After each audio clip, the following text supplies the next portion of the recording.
So I've really been enjoying the show called The Expanse, and it is one of Amazon's shows.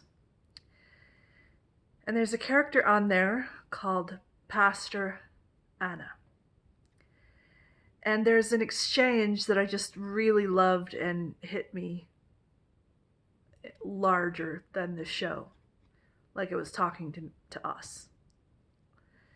And I have my little note here. Someone asked her, "Has your God revealed himself?" And she answered, "Well, I don't know.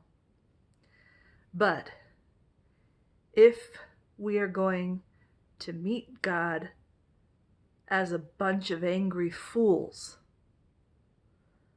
we should turn these ships around and go home."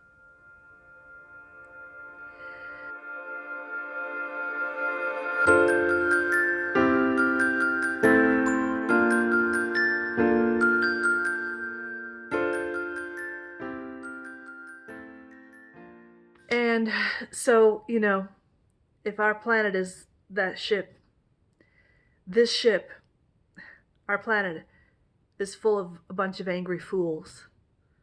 That's us. And this is how we're going to meet God. The purpose of this video is not to say whether there's a God or whether there's not a God. That's for each person to determine for themselves. For me, I say not that there is a God, but that there is God. I do like that word, and it means life to me, but I get it when that word has too much baggage or... Anyway, the point is not that, but the point is, if there was going to be a God, and how we're meeting ourselves, we're God. How we're meeting ourselves is a bunch of angry fools. Anger is a very interesting discussion. It has its uses. As an emotion, we need to feel free to have any emotion and not just be suppressing that kind of thing all the time on a personal basis. On the other hand, we need healthy ways of expressing so that we're not damaging ourselves and others. It can be a blessing, especially if you're in despair. To get to a place of anger is actually a step up energetically and psychologically. Sometimes anger can be the fire for change. Okay? So there are some blessings that are in anger, but it's kind of a precision tool.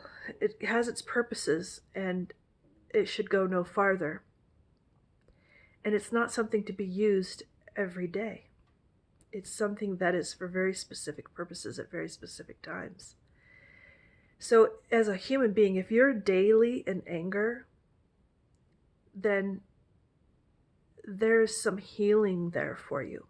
Even just physiologically, that much anger drains your adrenal glands, and it will lead to all kinds of physical health problems, and not to mention depression and anxiety because your adrenals aren't working.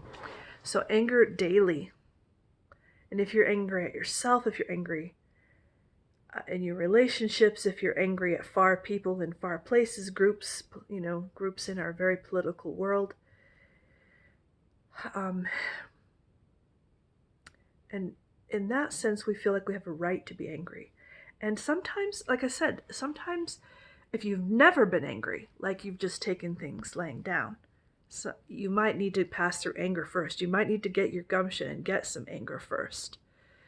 But when it comes to the part where a solution is actually created, solutions, so anger can move you, but the solution is never going to be in the anger. It can't be. Anger makes you foolish. And the solution has to come with more calm clarity and radical mercy and radical love, as I'm suggesting. You can study that out for yourself and listen to more of my videos and listen to people smarter than me.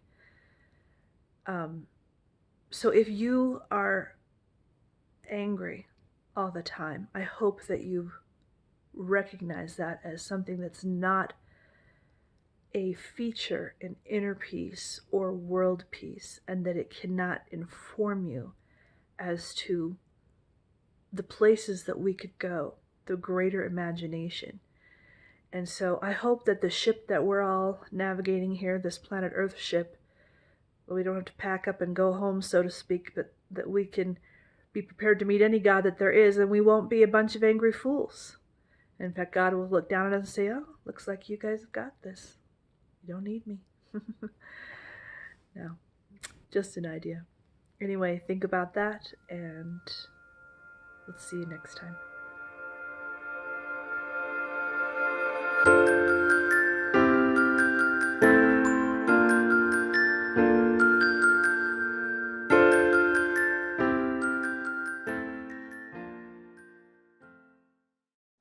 I talk a lot on YouTube.